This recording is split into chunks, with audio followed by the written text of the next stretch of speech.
Little run की धरती पर धुरसर की दौड़, गुजरात की अनोखी वाइल्ड लाइफ का अद्भुत संसार।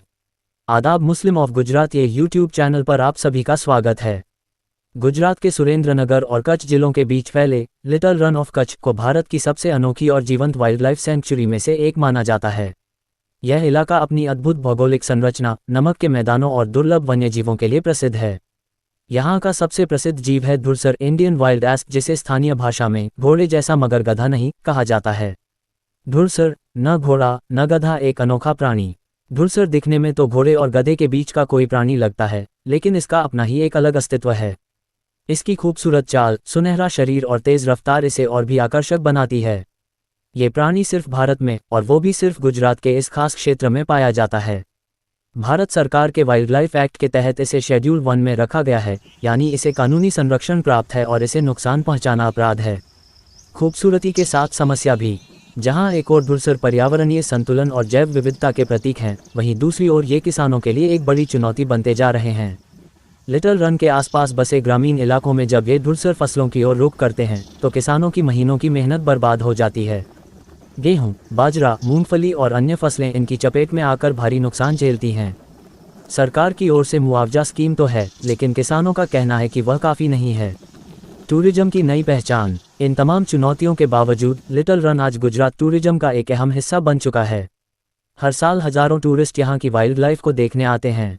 गुजरात टूरिज्म ने हाल ही में लिटिल रन पर एक शानदार डॉक्यूमेंट्री वीडियो बनाई है, जो यहां के पर्यावरण, धुरसर की जिंदगी और अन्य वन्यजीवों को खूबसूरती से प्रस्तुत करती है। इस वीडियो को देखकर देश विदेश के लोग इस अद्वितीय स्थान से परिचित हो रहे हैं। लिटिल रन की जैव विविधता। लिटिल रन सिर्फ धुरसर का घर नहीं है। यहाँ और भी कई दुर्लभ वन्यजीव मिलते हैं, जैसे कि नीलगाय, फॉक्स, जंगली बिल्ली, डेजर्ट फॉक्स, जैकाल, भारतीय लुप्तप्राय पक्षी जैसे ग्रेट इंडियन बस्टर्ड और फ्लैमिंगो। इसके अलावा ये क्षेत्र बर्ड वॉचर्स के लिए भी स्वर्ग है। सर्दियों में साइबेरिया से आने वाले प्रवासी पक्षी इस क्षेत्र में भारी संख्या में दिखाई देते हैं। संरक्षण और सहअस्तित्व की जरूरत। अब समय आ गया है कि वाइल्ड लाइफ संरक्षण के साथ साथ किसानों और स्थानीय लोगों के हितों का भी ध्यान रखा जाए। सरकार, पर्यावरणविद और ग्रामीण समुदाय अगर साथ मिलकर काम करें तो धुरसर जैसे प्राणी भी सुरक्षित रहेंगे और किसानों की फसलें भी। निष्कर्ष, लिटिल रन सिर्फ एक भूभाग नहीं, बल्कि एक जिंदा कहानी है जहां रेगिस्तान की धूल उड़ती है, मगर उसके बीच से एक प्रजाति रफ्तार से दौड़ती है, जो कहीं और नहीं मिलती। धुरसर जैसे प्राणी न सिर्फ हमारी जैव विविधता का हिस्सा हैं, बल्कि हमारी जिम्मेदारी भी हैं। गुजरात टूरिज्म की ओर से जो प्रयास किए जा रहे हैं वे सराहनीय हैं, लेकिन ज़रूरत है ज़मीनी स्तर पर और ज़्यादा पहल की, ताकि यह धरती धुरसर की भी हो, किसान की भी हो और प्रकृति प्रेमियों की भी। देखिए लिटिल रन पर गुजरात टूरिज्म की शानदार वीडियो। यह वीडियो का पूरा क्रेडिट गुजरात टूरिज्म को जाता है।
अगर आपको दिलचस्प और जानकारीपूर्ण वीडियो पसंद है तो हमारे YouTube channel Muslim of Gujarat को अभी सब्सक्राइब करें।